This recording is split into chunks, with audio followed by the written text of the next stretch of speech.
Hello, so this is going to be a nice simple guide on how to set up Cocoon for the AYN Thor as your front end of choice. So Cocoon is completely free. It's available through Obtainium using the RJMY emulation pack. I made sure it was added through GitHub. So this is a dual screen emulator. It is currently in beta. I believe it's on version 1.7. There is due to be a big 2.0 update, which will change quite a lot. It will change quite a lot of the back end. So just a heads up that some of the metadata that you scrape for this, you might possibly need to do it again once version 2.0 is released. I don't have a date for that. I believe it's going to be within the next few weeks. There is a Discord. The developer's very active in there. I think his name's Moth, and he's a fellow Northerner, so big fan of that. So firstly, we're going to go into Obtainium. We're going to scroll down, we'll just drop down the emulators list and we're looking at front ends. So we're going to install Cocoon. Just the same as we've done with all our emulators. If you watched my other videos, which I know you definitely did, and we're going to install that. Okie dokie. So once that's installed, it's going to pop up there. We're going to open it up. This has quite a user-friendly setup guide, so you can just follow the prompts. So we want to set it as our default launcher. So this will replace QuickStep. QuickStep is like the default Android launcher. So there's a tip here, press home while focused on the bottom screen to bring up the second screen if it disappears. So if I tap that and then press home, you can see that it's loaded it, but it's not there yet. So next, it's going to ask us to set our data directory. This is where it's going to store the files related to Cocoon, like the artwork and the application logs. I believe this is what will be changing as part of the 2.0 update, but don't quote me on that because, like I said, I've not had a chance to use the 2.0 update yet because it's not out.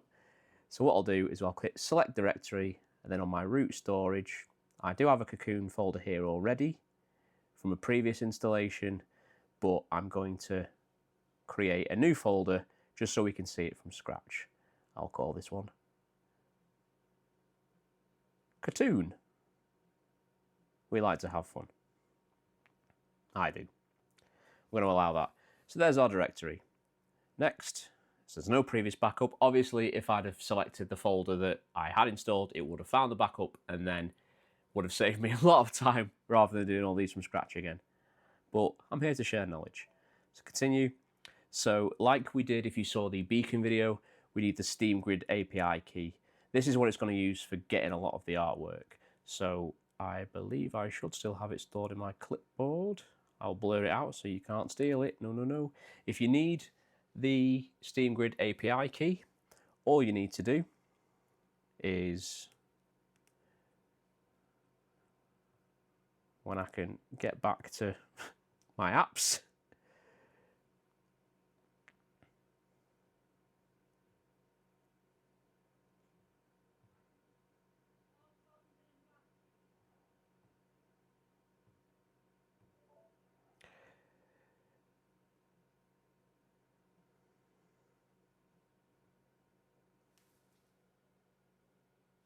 so all you need to do is there's a link here, steamgrid.db/profile/preferences/API, and you have to have a Steam account. It'll connect to SteamGrid DB, and then you can paste the API key in here.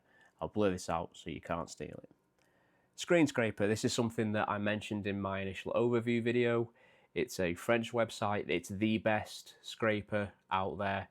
You can get a free account, but that is limited to, I believe it's about 1,000 requests a day or something. If you donate a few euros, you can get a lot more and some perks as well. I think I donated the max amount, which was the 10 euros, so it was about £8, and that allowed me to get 100,000 requests a day, and it also enabled me to use 5 scrapers simultaneously rather than 1, which makes scraping go infinitely faster. So I'm just going to pop my credentials into that as well, no peeking.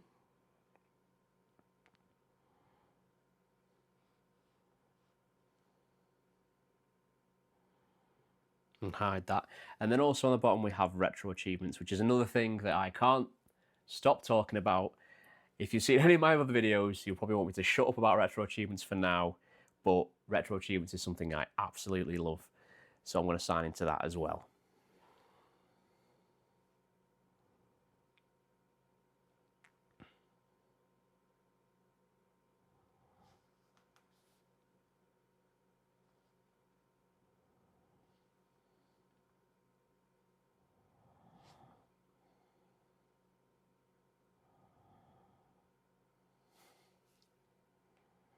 So I've put my username in. So with retro achievements, you need some of them you can just use a password, some of them you have to get your API key. To get your API key, you go log into retro achievements, tap your little profile picture, pick settings, that'll bring you to this screen. And all we're going to do is scroll down to this blurry box here, which won't be blurry for you, where it says web API key. When you tap it, it's going to copy it to your clipboard. And then we're going to go back to Cocoon. I don't know why it's making me do all this again. Luckily, you only have to set these up once. And wonderful, it's completely forgotten all my credentials. So I'm quickly going to go through and repopulate these.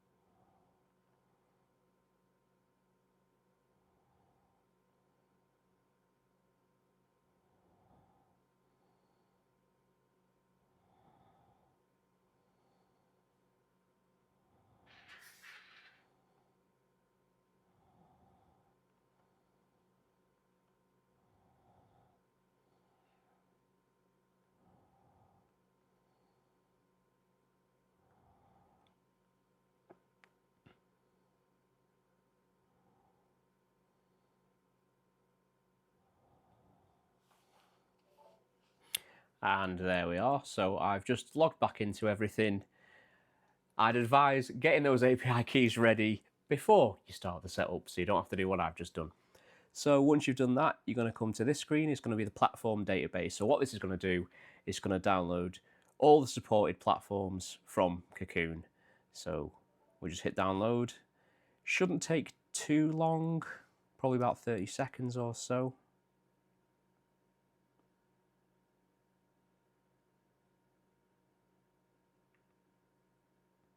Sure, there was a progress bar. Maybe not.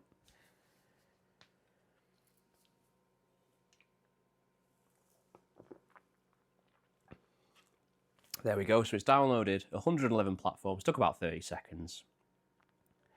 So here is how you can organize it.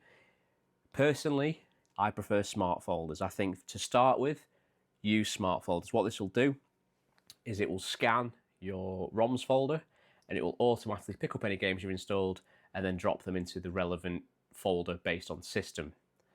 For simple mode, it basically puts all your ROMs on the screen and you can manually create your folders and organize them. If you're a bit more particular, use simple mode. If you just want something nice and quick to start with, and then you can work on the manual creation at a later date, stick with smart folders. So we'll tap that and then hit continue. So now we're going to give it our ROM folder. So we'll hit select, go back. There's our ROMs folder. Use this folder. We're going to allow it and then hit continue. So now we're going to select our players. Now, if you need to go back and revisit my initial setup guide, then please do. Or you can just follow the ones I select here because they'll be the exact same as the ones I'd set up in that video. So for Game Boy Advance, I'm going to use the RetroArch 64-bit. Do make sure it's a 64-bit MGBA. For Super Nintendo, it's SNES 9X. Again, retro 64-bits. For Arcade Final Burn Neo, yeah, that's correct. RetroArch 64-bits FB Neo. For Game Boy, I'm looking for Gambate. There it is. Game Boy Color is also Gambate. Probably pronouncing that wrong. GameCube is the Dolphin. I think it is just the Dolphin emulator, which is just the external one. Nintendo DS is Melon DS. It's the one we've got installed. Usually, if it just says the name, it's referring to the standalone version, not the RetroArch core. Sony PlayStation 2. So it says Ether SX2. I'm actually using Nether SX2. Nether SX2 is a fork of Ether SX2. A lot of the times it's still called Ether SX2. So there we go. PlayStation Portable, PPSSPP. If you've got the gold version, you can enable it there. I just have the standard one. You can also use it through the RetroArch cores, but for me, anything from PS1 onwards performs so much better on the standalone app, not the RetroArch core. And then for Sony PlayStation, DuckStation. It has ticked both for some reason, so I'm just going to leave that as is. Switch, I use Eden. Wii, I use Dolphin. And Wii U, I use Cemu. And there we go. Oh, it's 10 of 8 there. So, welcome to Cocoon. So, if you've provided all those credentials, then you'll see right down here on the bottom, you can see it's scraping the metadata. Again, the first time it does this, it can take a good while. I believe part of the 2.0 update, they're going to be rejigging a lot of how the scraping works, so it should perform quicker, or more accurate at least. But if we go over to the Game Boy Advance, I don't actually know what order it does this in, because it does seem to be sporadic. There we go. So I have one game scraped so far. Sims Busting Out, best Game Boy Advance game. Give it a try. And so you can see it's got a nice little icon. It's got the nice art. This will be from Steam Grid DB or Screen Scraper. So I currently have 1,663 ROMs that it has found.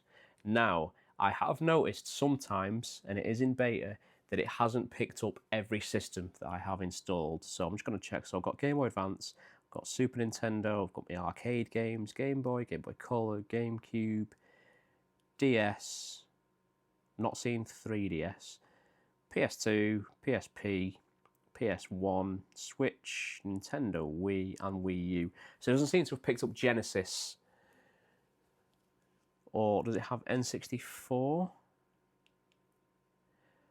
So I did notice this, and I believe it is kind of a known bug. So what you can do in that instance is if you go over to here, so the Cocoon settings.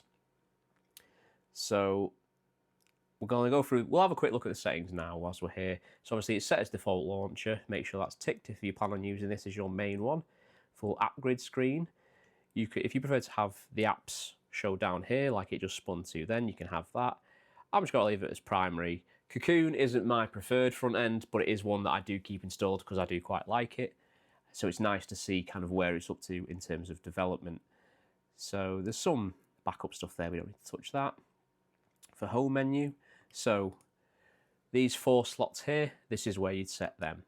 So you use, I don't know why it's 2, 3, 4, 5 and not 1, 2, 3, 4. Maybe a bug report to submit. So we're going to select that and we're going to pick an app that we want. So I always go for Chrome, and then I'll get Pixel Guide. So it is quite buggy, so you can see it's gone into that one. Or was that a me problem? I also like having where's it gone? Solid Explorer, which is I use my File Explorer. Okay, so it seems to be putting them in the wrong slots on the app. It wasn't doing this when I first set it up, so not too sure what's going on there. Yeah, it does seem to be chasing that. Again, a lot of these systems are still in development. If I go off that and then go back, does that? Or is it because it says 3? If I pick Pixel Guide and then... Nope, that just... One of the beauties of having a hobby like this is you're always learning. Learning that things aren't what they seem. So I don't know why dock slot 3 isn't working, but we'll leave it there for now. So as you can see, I've got some icons populated at the bottom here. That was working fine. Don't know what's happened to it. It might be a me problem. Hopefully it's better for you. So as I've said in my videos before, I spent my teenage years locked indoors, so there's no way I'm having a light theme. So we have dark theme, which is very grey, but I paid for the OLED screen. I'm going to use the OLED screen. Look at that gorgeous black. So much easier on the eyes. I like to show battery percentage just so I can keep an eye on it. I did cover the hero images in the overview video, but if you're not sure, you can have the hero is the full image that displays. You can have it show the full image or give it a nice vignette. Personally, I think the vignette is it's a bit too much. It cuts off a ton of the image, whereas I prefer a more subtle vignette. I believe a custom vignette is coming as part of the 2.0 update. Home icon style. So you can customize the size, the roundness. That's part of the beauty of Cocoon, is how customizable it is. Personally, I think they look fine as is. Dock icon style, that's coming soon. Wallpapers, you can set wallpapers here if you use something like Wallpaper Engine. I believe Wallpaper Engine support is coming, or if you have images that you'd rather use, you can set them there. For library, so I'm going to sort games alphabetically, just because that's how I like it. If you need to rescan the library, you can do so there, or refetch the platforms. Oh, Vita 3K's got an update. Hopefully some games will be able to play on it now. So here is all your devices. So which one was I missing? So 3DS was missing, for example. So I'm going to find Nintendo 3DS. So the default emulator, so I'm going to add the ROM's path manually. So you might have to do this. I believe a lot of this is to do with the folders it's looking for. So for some reason, this ROM folder is using the EmulationStation layout, because these folders are automatically created by that app. I imagine most front ends are looking for a 3DS folder. EmulationStation said no, 3DS, that makes no sense. We're going to use N3DS. So if I allow that, that should now show. And the same for N64 was there. What else was I missing? Oh, Sega Genesis, I think, was missing. So I'm going to find the Genesis. And then, so the default emulator should not be that. It should be Genesis plus wide. Like I said, it is in beta, so some stuff might bug out a little bit. Nothing to be alarmed with. They are working on it. Like I said, the developer's very active on the Discord. Seems like a good guy. He would be. He's from the north. So that's that. So and for here for scraping, so you can hash the missing games. So what this is when the scraper is pinging these databases, it's using hash keys. They are essentially each file's unique identifier. So it's just a jumble of characters that says this app is this game, give me the artwork for that. For some of them that it can't find, it can generate the hash. So you can search for them manually. Haven't used it on this yet. Again, I imagine a lot of the scraping issues will be fixed with the 2.0 update. And if you need to reforce or rescrape, you've got that option there. And then there's some about. There's a link to the developer and the product designer. Great guys, give them some support. If you really like this, I think they have a Patreon or a Ko-Fi or something. So drop them a couple of quid. It's well worth it. I really can't wait to see how this app develops. So that's a very basics overview and setup of Cocoon. You can add folders here as well. So if you wanted to create a folder called, I don't know, faves, first to learn to spell faves, then learn to type on an Android keyboard, and then type faves. So it's giving me a little blank folder. If I press and hold on this, if I press the folder and then press Y, or if I tap that little icon there, I can change the color, I can change the hero, which is what will appear down here. I'm going to have, I don't know what game that's from, this sad looking man with a gun. And then for the logo, I'm going to have faces of what? Have I got some Russian game on my thing? A lot of these are packs, I don't know. You can have it as a smart folder or as a manual folder, but that's up to you. So I'll save that. Then if I go back out, nothing has happened. Is that a me problem? It hasn't saved any of that I've just done. So I'm going to give it a plain icon and a sad Russian man icon. I'm going to find out what this game's called. There we are. Oh yeah, press Y. If I just tick to save, there we go. I've got my sad Russian man, and then I've got no games in there yet. I don't actually know how to add games on this. I think if you do a smart, or you can manually add games to the folder, or you can pick based on system, or if you can use regex, which would be a very specific way. I suppose if you wanted to group all your Final Fantasy games together, or a big series, Metal Gear Solid, you could use regex to group them together. That's worth playing around with. Obviously, you have the Android applications. However, they're always in the app drawer at the bottom. So if you need to get access to your applications, you've got that there. Also, and finally, if you need to swap the screens, you can just tap the X button. Well, there you go. So I've got my green and then my very sad Russian man. And we can see that whilst I've been talking, I've done 54 out of 1,663. So rather than make a 32-hour video whilst we sit and wait for these to all scrape, I'm going to leave it there and I'm going to let you guys play around and really explore what Cocoon can do, customize it. Like I said, in the Discord, I've seen there's so many different custom icons that people have done. There is a great wealth of talent in that Discord. So get involved, have a look. I think they've even got like a channel in the Discord which is dedicated to those assets. There's some great stuff in there. Check it out, and I'll see you in the next one.